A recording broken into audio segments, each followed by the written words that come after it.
A Ilha Perdida, de Maria José Dupré. Capítulo 1.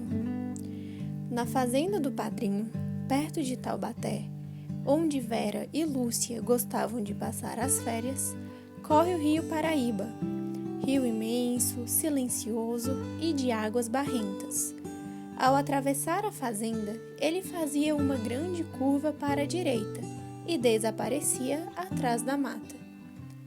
Mas, subindo-se ao morro mais alto da fazenda, tornava-se a avistá-lo, a uns 2 quilômetros de distância, e nesse lugar, bem no meio do rio, via-se uma ilha, que na fazenda chamavam de Ilha Perdida.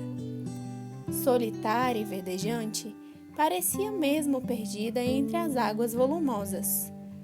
Kiko e Oscar, os 2 filhos do padrinho, ficavam horas inteiras sentados no alto do morro e conversando a respeito da ilha. Quem viveria lá? Seria habitada? Teria algum bicho escondido na mata? Assim, a distância parecia cheia de mistérios, sob as copas altíssimas das árvores, e as árvores eram tão juntas umas das outras que davam a impressão de que não se poderia caminhar entre elas. Oscar suspirava e dizia: "Se algum dia eu puder ver a ilha de perto, vou mesmo." Kiko perguntava: "Não tem medo? E se tiver alguma onça morando lá?" "Onça? Não pode ter. Como é que onça vai parar lá no meio do rio?" "Nadando. Ouvi dizer que onça nada muito bem." Oscar respondia, pensativo: "Pode ser. Todos os bichos sabem nadar. Só a gente precisa aprender. Mas eu queria ver o que há na ilha. Falam tanta coisa." E ficavam olhando a ilha perdida. Se falavam com o pai, este prometia: "Quando forem mais velhos, faremos uma excursão à ilha. Arranjaremos canoas apropriadas e iremos até lá." Os 2 meninos chegavam muitas vezes a sonhar com a ilha. Por ocasião de umas férias, justamente em fins de novembro, chegaram à fazenda Henrique e Eduardo, os 2 primos mais velhos de Oscar e Kiko.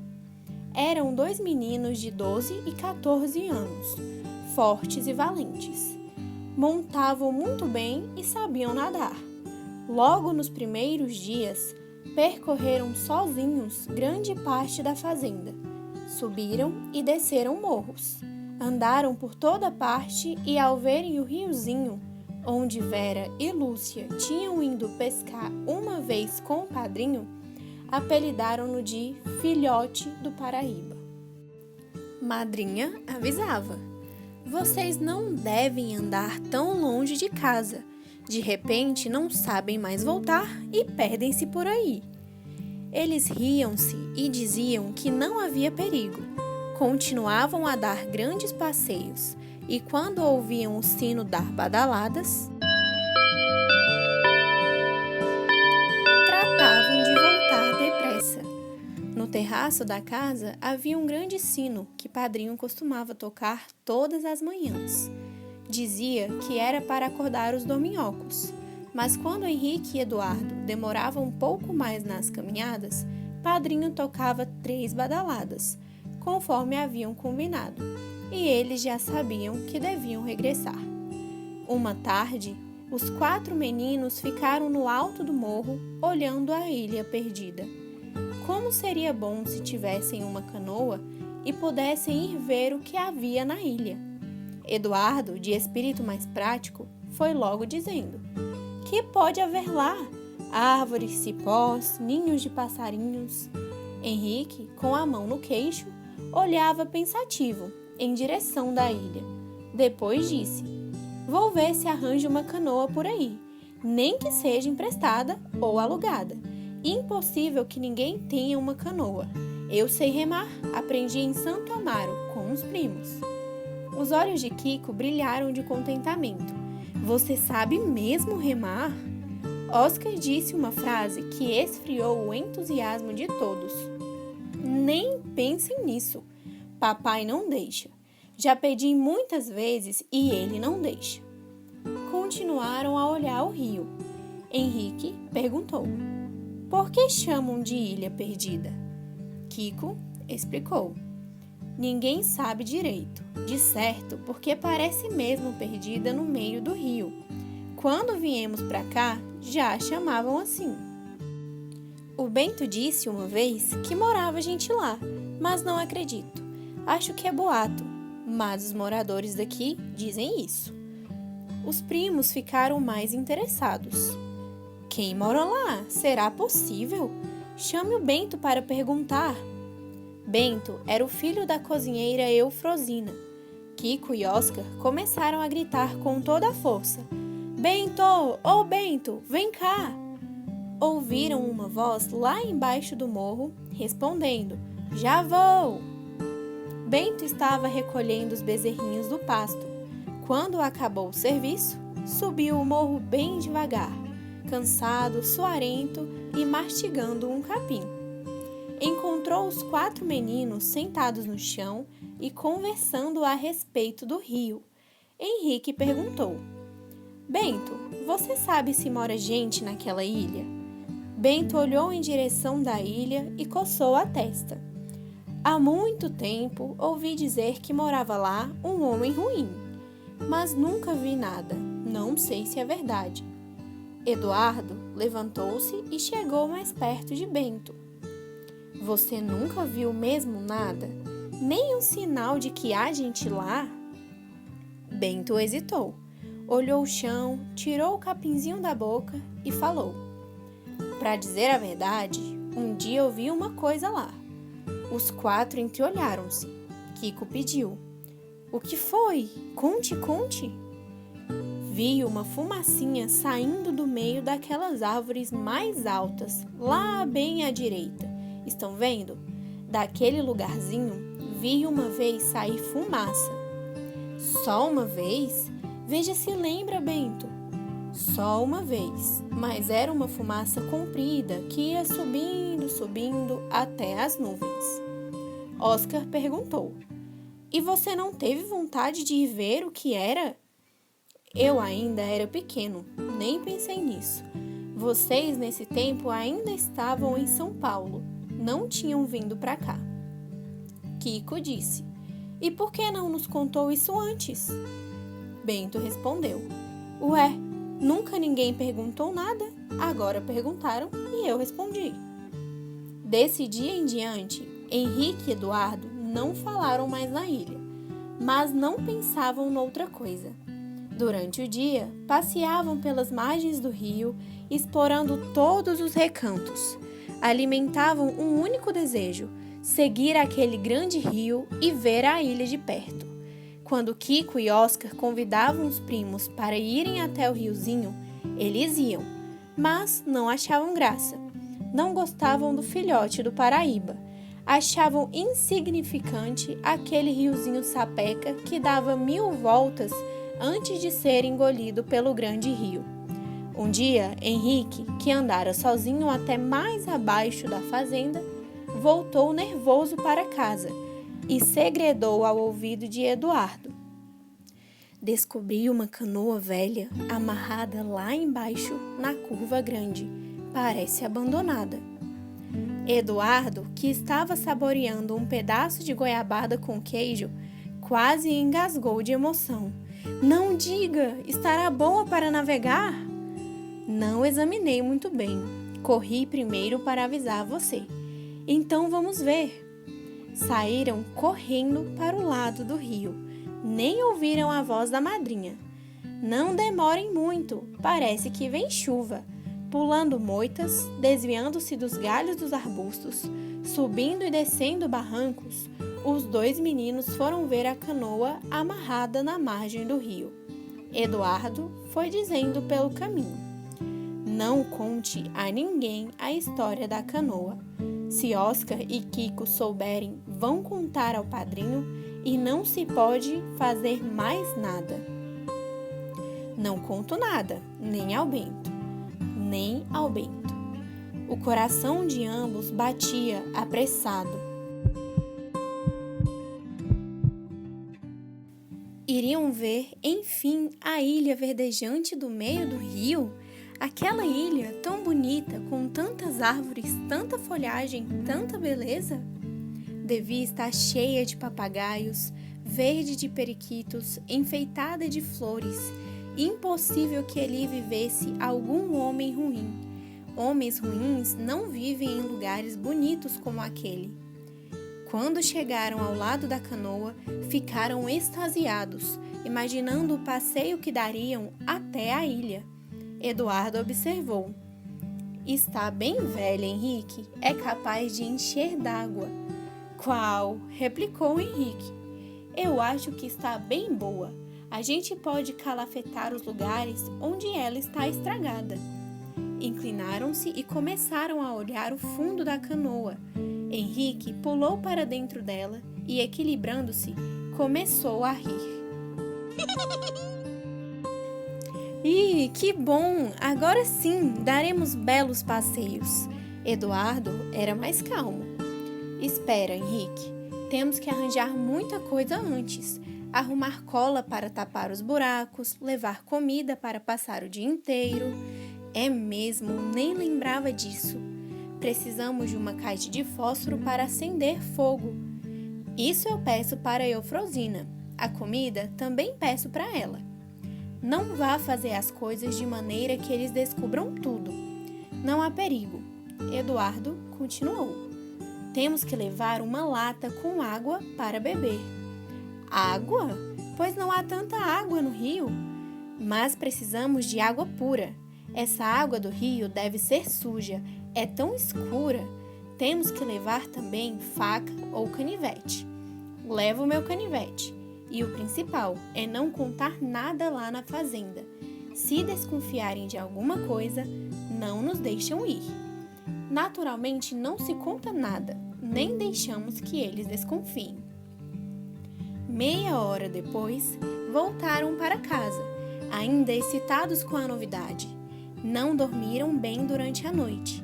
Henrique acordou Eduardo 2 vezes para perguntar se a canoa não teria dono. Tinha resolvido seguir para a ilha na terça-feira e estavam ainda no domingo. Precisavam preparar tudo no dia seguinte. Na segunda-feira de manhã, bem cedo, Henrique teve uma ideia. Tirar a canoa do lugar onde estava e escondê-la mais longe. Assim, se alguém a procurasse, não a acharia mais.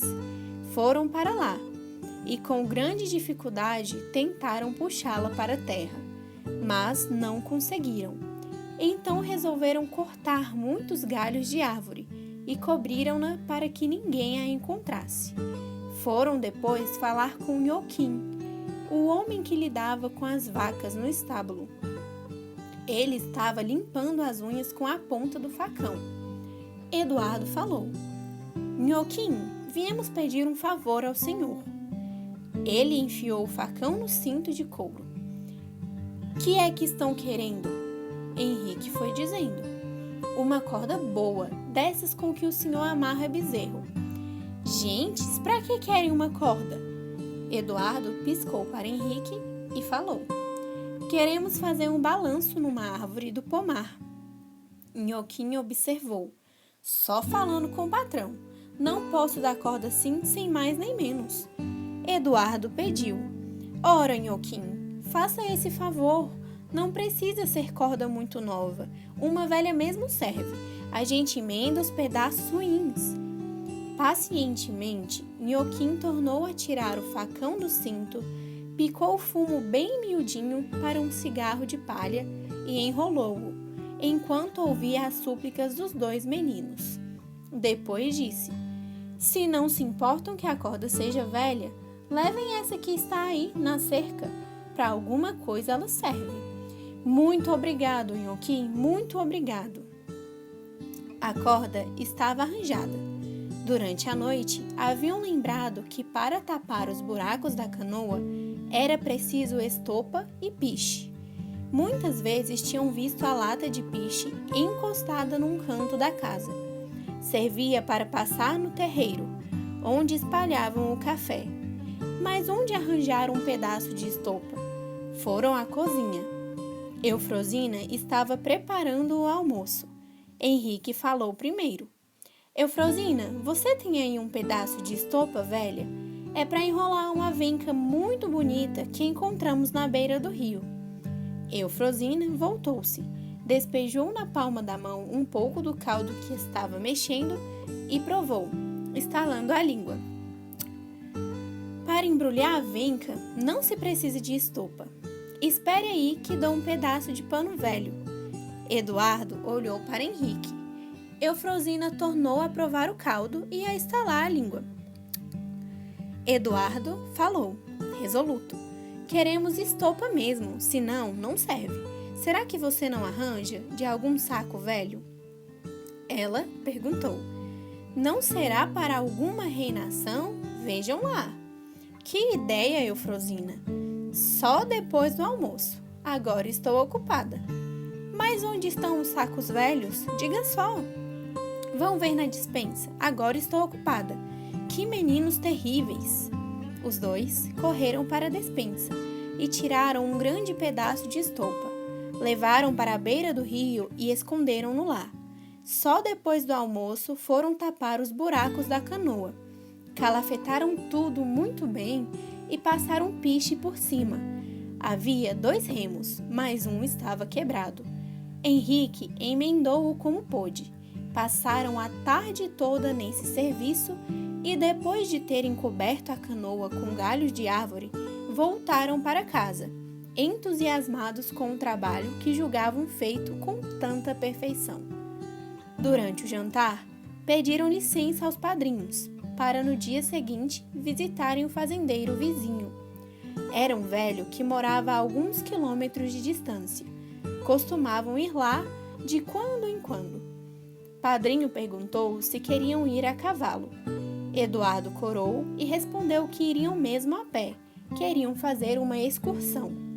Só pediam alguns ovos cozidos para comerem no caminho. Madrinha deu ordem a Eufrosina para no dia seguinte, bem cedo, prepará-lo um leve almoço para os meninos. Kiko e Oscar pediram para ir também, mas Madrinha disse que não, era muito longe, iriam a cavalo num outro dia. Quando se recolheram ao quarto, Eduardo estava sentindo remorso por enganar os padrinhos. Falou a Henrique. Quem sabe é melhor contar tudo ao padrinho. Estamos pregando tantas mentiras, eles podem ficar aflitos quando souberem a verdade. Henrique riu-se. Será que você está com medo? Sairemos bem cedo e voltaremos à tarde. Eles nem saberão de nada. Contaremos depois que voltarmos. É questão de algumas horas apenas. Se está com medo, não vá.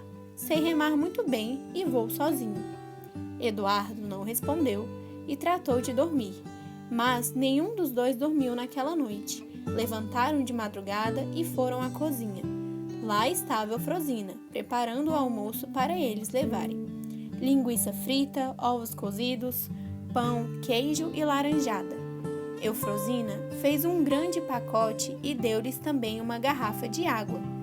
Despediram-se da Boa Preta e desceram o morro em direção ao rio. Lá estava a canoa, preparada na véspera, bem calafetada, a corda embrulhada num canto. Colocaram o almoço no fundo e Henrique preparou-se para conduzi-la rio abaixo. Olharam o Paraíba. Estava calmo e as águas espumavam nas margens. Eduardo observou. O rio parece que cresceu, Henrique. Hoje está maior que ontem.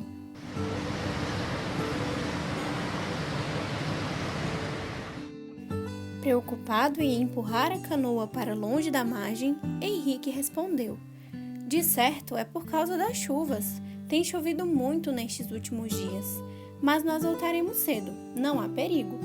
Eduardo teve uma ligeira hesitação. Não será ruim remar assim? Parece que as águas ficam com mais força. Já disse que se você está com medo, fique. Eu vou. E com o esforço que fez ao empurrar a canoa, Henrique caiu dentro da água, molhando-se todo. Não deu a perceber que ficara aborrecido. Pulou para cima da canoa e segurou os 2 remos. Eduardo, sentado no banco que havia no meio, segurou-se fortemente nas bordas da canoa e olhou para Henrique, cheio de admiração.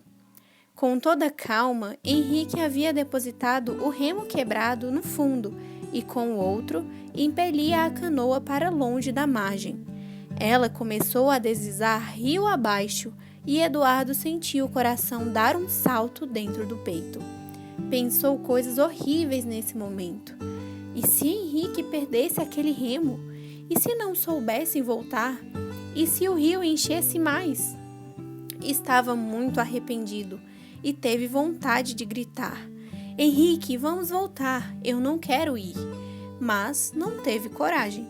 Ficou quietinho, equilibrando-se com as duas mãos e olhando o rio que corria, majestoso. Henrique sabia mesmo remar.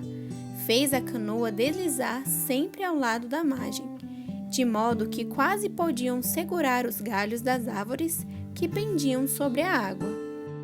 Eduardo começou a achar bonito e Henrique disse: devem ser 6 horas agora, o sol está começando a esquentar. Nesse momento, ouviram um sino da fazenda. Era Padrinho, que estava tocando como fazia todas as manhãs. Eduardo perguntou: a ilha estará muito longe? Daqui não vejo nada. Henrique respondeu: nem começamos a navegar e você quer ver a ilha? Está longe ainda. A canoa descia vagarosamente. De vez em quando, Henrique remava um pouco, conservando-a sempre na mesma direção. Viram lindos pássaros nas margens. Outros passavam gritando sobre as cabeças dos dois. O dia prometia ser esplêndido. Henrique tirou cuidadosamente o paletó para secar, pois sentia toda a roupa molhada, grudada no corpo. A canoa começou a balançar de um lado para outro e Eduardo ficou assustado, mas não disse nada. Henrique estendeu o paletó sobre os joelhos e tornou a segurar o remo. A canoa foi indo. O sol batia em cheio no rio e as águas pareciam douradas e prateadas. Eduardo achou bonito e deixou pender a mão na água. Depois, olhou o fundo da canoa para ver se não entrava água. O serviço havia sido perfeito. O barco estava bem calafetado. Satisfeito, olhou a outra margem. Não havia nem sinal de gente, nem de casas para lado algum. Era só vegetação e água. De vez em quando, algum pássaro passava lá no alto, sobre suas cabeças. Procurou ver a casa da fazenda. Tudo havia ficado para trás. Não havia nem sombra de habitação e a ilha devia estar longe ainda. Só o rio de águas barrentas e a canoa descendo devagar. Henrique começou a assobiar, despreocupado, para mostrar que também não tinha medo. Eduardo assobiou, acompanhando Henrique. Depois tomou um pouco da água da garrafa, dizendo que estava com sede. Apesar da fome que sentiam, resolveram esperar e almoçar na ilha. Nem sequer abriram o pacote do almoço. A canoa foi descendo o rio, seguindo o curso das águas. Viram árvores enormes, flores roxas e vermelhas, sobressaindo no verde da folhagem. Olhavam sempre para uma e outra margem, à procura de gente ou casas, mas só viam água e árvores. Depois de algumas horas, avistaram a ilha. Eduardo foi o primeiro a divisá-la e deu um grito de satisfação. Henrique, veja, é a ilha! Ficou de pé na canoa, mas quase caiu e quase fez a canoa virar. Sentou-se assustado. Henrique abriu a boca com admiração. Lá estava ela, toda verde e bonita, bem no meio do grande rio. Árvores frondosas dominavam-se e foram se aproximando cada vez mais, mudos de espanto e alegria. Com o remo entre as mãos, Henrique empurrava a canoa em direção à ilha. A canoa parecia querer descer o rio abaixo, porque as águas tinham muita impetuosidade. Afinal, Henrique conseguiu fazê-la aproximar-se da terra. Com um suspiro de satisfação, os dois meninos pularam para fora da canoa, afundando os pés na lama das margens. Fim do primeiro capítulo.